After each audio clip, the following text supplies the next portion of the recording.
Halo kawan, infonya nih, kalau pengen menjaga keawetan mesin setelah bepergian, kita tahan nyala mesin ya, atau idle mesin.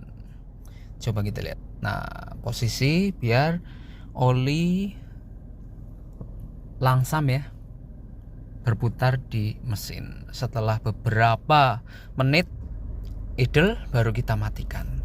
Untuk mematikan Agia, kita matikan AC-nya dulu, kemudian multimedia atau monitornya, kemudian baru mesinnya. Tapi tetap kap dibuka kalau saya.